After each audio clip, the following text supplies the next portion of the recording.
In the heart of Katwe village, Simba sat on the edge of his bed, staring out the window as the sun dipped below the horizon. The quiet of the evening wrapped around the house, but inside him, a storm raged, a storm that had been brewing for years. Simba was married to Naomi, a kind woman who had done nothing wrong except marry a man who could never truly love her. He had followed the path expected of him by his family and the village, but it was not the life he desired. Simba had been different from other boys growing up, but he had never allowed himself to fully explore those feelings. He had always done what was expected, graduating from school, marrying a woman, and building a life according to tradition. He could not show his real self, not in a village where rumors spread like wildfire. Every day he put on a mask, hiding his true desires, but it was suffocating. Naomi had begun to notice the cracks in their marriage. Though they had been married for 5 years, Simba had never shown her the kind of affection she saw in other marriages.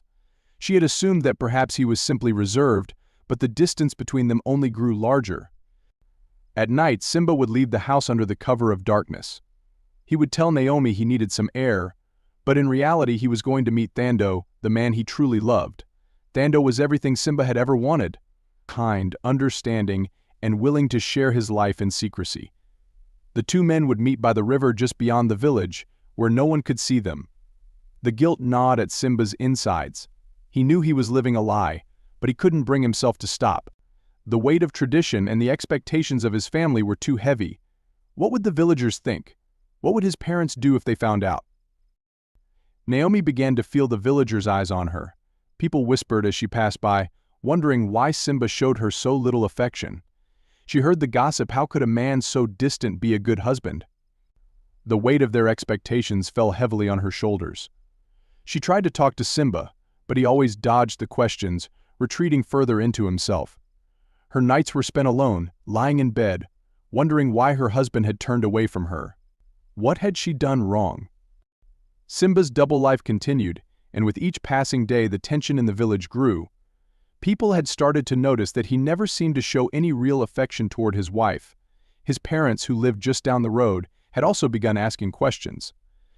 They wanted grandchildren, and the fact that Naomi hadn't yet conceived was another source of pressure.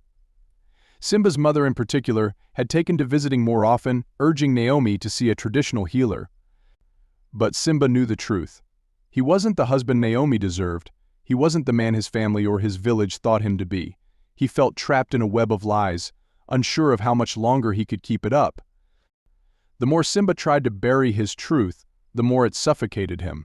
He could no longer ignore the growing distance between himself and Naomi, nor the fact that he was living a lie. Every time he met Thando by the river, he felt guilty for deceiving everyone in his life. As Naomi's heart grew heavier with unanswered questions, Simba's secret love with Thando became harder to maintain.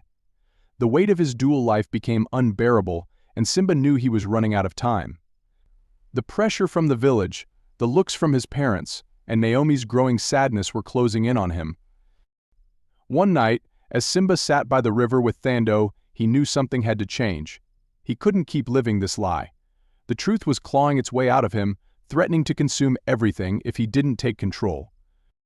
The tension between Simba and Naomi had reached its breaking point. Days turned into weeks, and the distance between them became more palpable. Simba's guilt was suffocating, and Naomi's sadness had deepened into quiet despair. Though she tried to maintain her duties as a wife, it became increasingly difficult to ignore the whispers from the village and the coldness in her home. One evening, after another silent meal, Naomi decided she could no longer live in the dark. She needed answers no matter how painful they might be. "Simba, you can't keep avoiding this," she said, her voice calm but firm. "I know something is wrong, and I need you to be honest with me." Simba stared at his plate, his hands trembling. The weight of his secret had become too much to bear. He knew that once he spoke the truth, their lives would never be the same. "I'm sorry," Simba whispered, his voice breaking. "I never wanted to hurt you. But there's something I've been hiding for too long." Naomi's heart pounded in her chest as she waited for him to continue. She wasn't sure she was ready to hear what he had to say, but she knew that she had to. I'm not the man you think I am," Simba began, his voice barely audible. "I've tried to be, but I can't anymore. I can't anymore." I can't live this lie." Naomi's breath caught in her throat. "What are you talking about, Simba? What lie?" Tears welled in Simba's eyes as he forced himself to say the words he had kept hidden for so long. I'm in love with someone else," he confessed, his voice shaking. "But it's not another woman. It's a man." Naomi stared at him in shock, her mind racing to make sense of what he had just said. The room felt as if it were spinning, and she struggled to catch her breath. "A man," she repeated, her voice barely above a whisper. "You're in love with a man." Simba nodded, unable to meet her gaze. "His name is Thando. We've been seeing each other for years, long before we got married. I thought I could bury those feelings, but I can't. I've tried to be the husband you deserve, but I can't love you the way you need to be loved." Naomi felt her world crumble around her. Everything she had believed about her marriage, her husband, and her future had been shattered in an instant. Tears streamed down her face as she struggled to understand what this meant for them. "Why didn't you tell me?" she asked, her voice breaking. "Why did you marry me if you didn't love me?" "I thought I could make it work," Simba replied, his voice filled with regret. "I thought that if I followed tradition, if I married you like everyone expected, I could forget about Thando. But I couldn't. I'm so sorry, Namusa. I never wanted to hurt you." Naomi turned away from him, wrapping her arms around herself as if to shield herself from the pain. "What are we supposed to do now?" she whispered. "How do we move forward from this?" "I don't know," Simba admitted, his voice thick with emotion. "But I promise you, I'll make it right. I'll do whatever it takes to make this right." Naomi didn't respond. She simply stood there, staring out the window at the darkening sky, wondering how her life had come to this. She had married Simba out of love, out of a desire to build a family and a future together. But now, all of that seemed like a distant dream. As the days passed, the news of Simba's confession remained a secret between the two of them, but the tension in their home grew unbearable. Naomi barely spoke to him, and Simba, riddled with guilt, could hardly look her in the eye.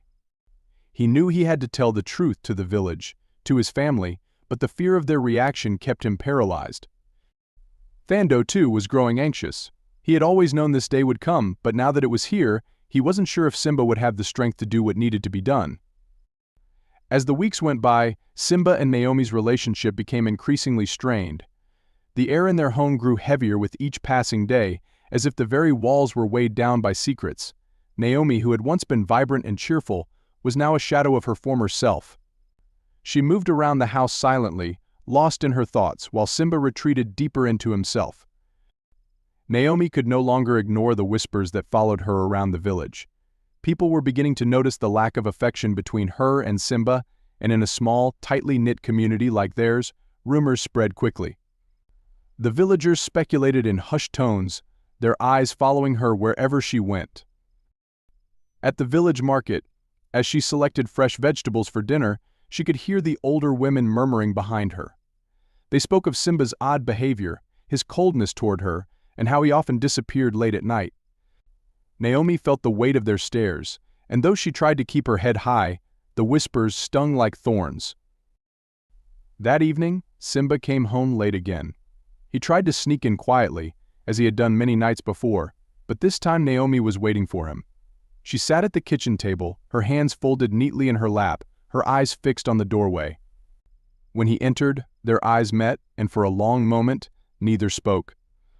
"You're late again," Naomi said quietly, her voice devoid of emotion. It wasn't a question, just a statement of fact. Simba, caught off guard, stood frozen in the doorway. He had no excuse left to offer, no lies that could soothe the hurt in her eyes. Slowly, he walked over to the table and sat down across from her. "I'm sorry," he whispered, but the words felt hollow. Naomi stared at him, her face unreadable. "I don't know where you go at night, and maybe I don't want to know. But you owe me the truth, Simba. I can't live like this anymore." Simba looked away, guilt gnawing at his insides. He had been avoiding this moment for far too long, but there was no escaping it now. Later that night, as Simba lay in bed beside Naomi, sleep refused to come. His mind was a whirlwind of guilt, shame, and fear. He had been sneaking out to see Thando for months, living a double life that was slowly tearing him apart. But he couldn't go on like this forever. Something had to give. Naomi, though lying still, was wide awake too. The space between them and the bed felt like a chasm, an unbridgeable distance that neither of them knew how to cross. She wanted to ask him where he went at night, who he was with, but she couldn't bring herself to speak the words. The truth, whatever it was, terrified her. The next day, Simba made a decision. He couldn't keep living in hiding. He loved Thando, and though the weight of tradition and expectations bore down on him, he couldn't deny who he was any longer. But before he could come out to the village, he knew he had to tell his parents. They were his biggest hurdle, and he dreaded the conversation. That afternoon, Simba made the long walk to his family's home.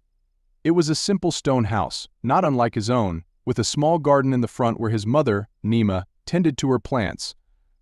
His father, Bekisa, was a stern man, a figure of authority in the village, and Simba feared his reaction most of all. When Simba arrived, his mother greeted him with a warm smile, wiping her hands on her apron. "Simba, my boy, what brings you here?" Simba forced a smile in return, but his heart was pounding. "I need to talk to you and Baba. It's important." Nima's smile faltered, and she led him inside where Bekisa was sitting in his favorite chair, reading the village news. "What is it?" Simba Bekisa asked, his deep voice filling the room. Simba took a deep breath, steeling himself for what was to come. Simba's heart raced as he sat across from his parents, his hands trembling slightly. He knew there was no turning back now. The truth long buried was about to come to the surface. "Baba. Mama, I need to tell you something," Simba began, his voice unsteady. "I've been hiding a part of myself for a long time, and I can't do it anymore. I'm in love with a man. I'm gay." Nima gasped, her hand flying to her mouth as her eyes filled with tears. Bekisa's face hardened, his expression unreadable. "You're what?" Bekisa's voice was barely above a whisper, but the shock and disappointment were evident. "I'm gay," Simba repeated, his voice stronger this time. "I've been in love with a man named Thando for years. I married Naomi because I thought it was the right thing to do, but I can't keep living a lie. I love Thando, and I need you to understand that." The silence that followed Simba's confession was suffocating. Nima couldn't hold back her tears, and they fell freely down her round cheeks. She was a mother torn between love for her son and the societal expectations that had defined her entire life. Her apron, now soaked with the tears she tried to wipe away, clung to her trembling frame. Bekisa, however, remained still. His jaw tightened, his fists clenched so hard that his knuckles turned white. He was a man of tradition, a pillar of the community who believed in the unbreakable strength of family and duty. The revelation shattered the image he had of his eldest son, the man who was supposed to carry the family legacy forward. "You're saying you've been deceiving us," Bekisa finally said, his voice low but sharp, like the edge of a knife. "You married Namusa knowing you didn't love her like a husband should? You've shamed this family, Sifo?" "I know," Simba replied, struggling to keep his voice steady. "I know I've hurt you, and I've hurt Naomi, but I couldn't keep living like this, pretending to be someone I'm not." Nima choked back a sob. "But why?" "Simba, we raised you in the right way. We raised you to follow tradition, to be a good husband, a father." Simba's eyes softened as he looked at his mother. "Mama, I never wanted to hurt anyone. I tried to be the man you wanted me to be, but I can't change who I am.